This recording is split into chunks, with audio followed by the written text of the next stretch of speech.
What's up, guys? I had an awesome time at the Taxi Road Rally. I'm going to go through the class because we didn't quite have enough time to touch on everything, and I'm going to hit a few parts of the class where I wanted to get a little bit more detailed. This video specifically is going to be about those two apps on Instagram that you can use called Captivate and Cleaner, and how to use them, and also why to use them. So the point that I really want to stress is this can be misconstrued as like a little bit of a tactic, and that tactic is the follow unfollow thing. It happens on Twitter too. You do have to be careful about the numbers. Twitter, I think, is a bit more sensitive to that. It does not seem like Instagram is not sensitive towards that, but it's sensitive towards how fast anything happens. Okay, so if you hire like a bot, like I would definitely suggest not, but if you hire a bot to do a certain amount of work, if you take a certain amount of actions within a certain amount of time, they usually have it spaced out pretty well. These two apps know exactly what that is, and they won't overstep that. So it's really good. But basically on Instagram, you can only get up to 7,500 followers, and then it'll stop you from being able to follow people. The only reason that I would go into, so Captivate will follow them, and why I like to use Cleaner to get rid of them is you're just getting rid of the followers, the people that you follow that aren't following you back, which means now there's no personal communication there. Is what I do want to hammer in is follow, unfollow is a tactic, and those don't work. What does work is the substance behind the tactic, which would be once you get a follow back, sitting and messaging every single person. Depending, sometimes it's only 10 to 15 minutes a day. Sometimes if you had a really, really good day, that's going to spend up to an hour. You're going to spend up to an hour doing it, but that is the most important part. So let me just kind of show you guys how to use it. I do recommend buying these apps because when you buy them, there's something called the cloud feature, which means it'll do this without having the app open and your phone on, and it'll do it automatically. So that's what you really want. So let me just get it in here. I'm going to kind of go back and forth. I didn't feel like doing the screenshot video on my phone. All right, cool. I want to open Captivate. So to pull up like this, and then what do I have on here? All right, so I use this a lot for my guitar teaching site, which is great because I can specifically target people that like posts from like Gibson or Fender guitars or something like that. So let me get in here. Let me do another focus. And so what I'm going to do is you can, I'm trying to do this backwards, guys, so it's going to take a little bit. Go to accounts. You can have like multiple accounts. All right, we're going to go to my band, La Capitania. So whoever was at the Taxi Rally, you probably met Steph as well.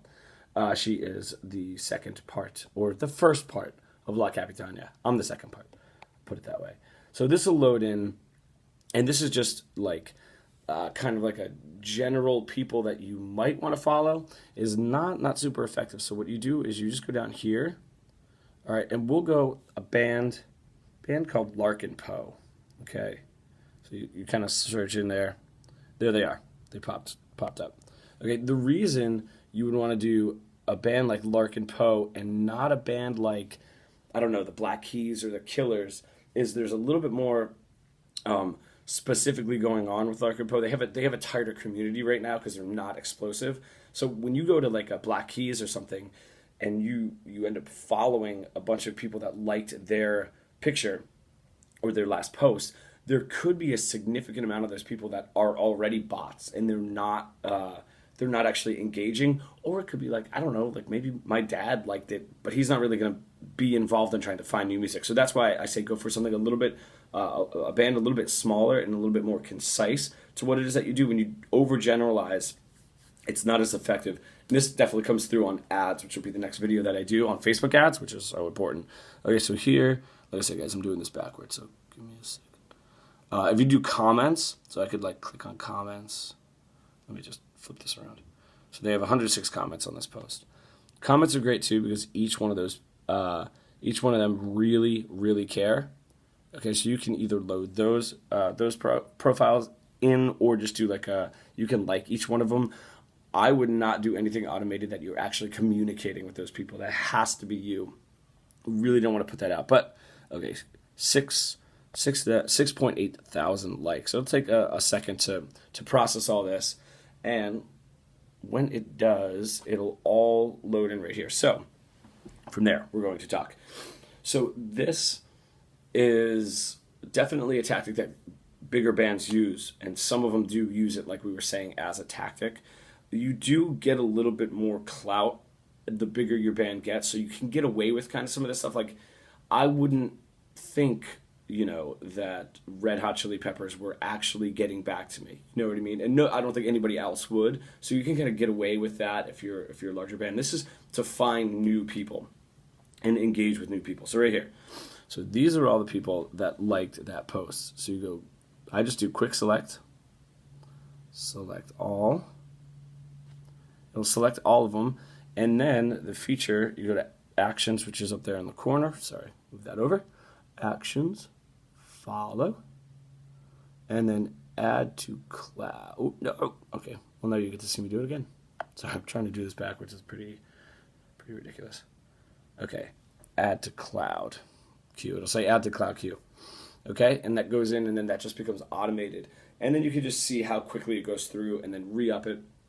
And then anytime, like I said, anytime someone hits you up, it's more the communication that matters, not the follow, okay? Even though they followed you, they might start liking your post and engaging with you, but if you can engage with them personally, I do, I'll do it right now. We'll go to Instagram.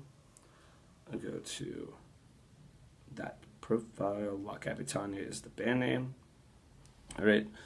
So if I go here, that'll list like all the past engagement, and I would find anyone that followed us. It's probably just gonna be posts. Steph did a really awesome post that everyone seems to be liking. So you have to do this every day, because if you have a post that like 300 people liked that picture, that'll wash out. So because they're only gonna list, I don't even know how many actions. So they're only gonna list 150, let's say, actions. So you want to try to get it like I do when I wake up in the morning and before I go to bed at night, just so I can be as impactful and get every single person that followed us to message them. But okay, so that's not there. But this woman here liked the picture. So maybe Tori. Awesome. Tori, follow her. And now some people don't use their name on Instagram. Actually, Instagram is like one of the few platforms that people use their name. It's a little bit more common than Twitter, and definitely on Facebook. So I go to that person, and if you want to get real personal, you can see like the last couple posts that they did. But saying hi Tori, not hi and then whatever the username is. Hi Tori, thank you for following us, and don't do just a thanks for the follow, because that's not as bad as trying to sell your album right away. But that's also like, it's kind of a vapid, I don't know, thank you for the follows. It doesn't mean anything anymore. You know what I mean? It's not a solid thank you. It's hi Tori, thanks for following us. I love to do, we have all of our albums on Spotify, and I put the link in because they can just click it right on their phone. Spotify is like, I don't even remember the percentage. It was turning over to 2/3. That was a few years ago, so it's probably more than that, of people that use it only through their phone and not through their laptop. So if they have right on Instagram like that link, they can just tap it, go right to it, say we have all of our stuff on Spotify. I would love to know what you think. Now, I would love to know what you think is an incentive for them to listen and then keep engaging with you. That's so important. Now, if you guys want to keep that idea going even further, I go through our messages and I see when I've actually had a conversation, because you'll message people and they might listen to it, they might not, but they also might not write back to you. And I tend to keep those conversations, like if they don't want to continue an engagement, I would not push it, But then I find the people that I was engaging with and we were having an awesome conversation 6 months ago, and we haven't talked since 6 months ago. I might reach out to them and kind of bring them back in and say that. And it's a really great way just to keep your fan base going.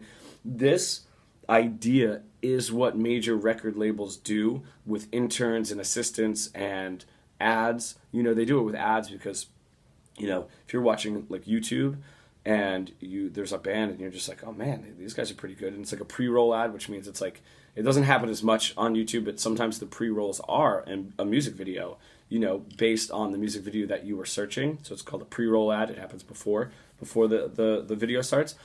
And you're like, oh man, I really like it. And you end up watching more than 15 seconds. I think it's 15 seconds. Then what that does is that locks that pixel into your computer and your engagement, and then you'll see them over on Facebook. So that's kind of like a double way to do it. So they're communicating with you through like gigantic ads and an ad budget. This is a much better and more effective way to do it, but it's also taking up your time. So if you don't want to spend the time, I mean, unfortunately, if you don't want to spend the time doing it, you're gonna have to spend the money doing it, or find someone who loves you enough to do it for you. But the communication stuff, like I said, I wouldn't want anybody communicating on my behalf, and I like to be more personal, and I think that's what works. So that is how you use Captivate. Let's just double down because I got all that information out. So now I can open up Cleaner. So Cleaner is right here. I'll just put it up. You guys can. Cleaner takes a ton of time to load. So what happens is this. These are, once it loads. Actually, I'll pause the video. I'll start it. All right, here we go. So you can see, if I can get in there, yeah, okay. So these are all the people that you are following that are not following you back. I don't mind that idea, you know what I mean? Like, I'm not mad that they're not following me back or anything. The only thing is, if they're not following you back, then you can't open that line of communication, because you can only DM somebody. I think you can only DM somebody that you're following. Yeah, I'm pretty sure. Or they're following you, and I think that you can message them back. But so if they don't have that and they don't have the engagement, it's only blocking other people that you want to engage with, because remember the number is 7,500. So you don't want to have them around if that engagement's not happening. I want to find people that are. So I just go here, select all, select it all. Oh, I guess I could have done quick select as well. And then from there, up at the top corner, actions. Where is it? Actions. And then if I click unfollow, let me get that so you can see. There we go. Unfollow. And then it's add to cloud. So it just does it automatically for you. And then you don't have to worry about it. But like we're saying, the most important part of all of that is the engagement, guys. So I want you to keep that going. I hope this video did help. It was not too long-winded, but those two apps are my favorite. I have used other ones before. I'm not going to lie, once I got to those, I didn't try to find any other ones. So there could be more innovative apps out there. These were, I think, were only $5.99 or something like that. But when I was looking, they were on like the top 5 list every time. So they're really easy to use. I hope that helped. And don't forget to keep the content coming out, keep the cool content, cool shit coming out, and then also keep the engagement going. Awesome, guys. I love you. Let me know if you have any questions.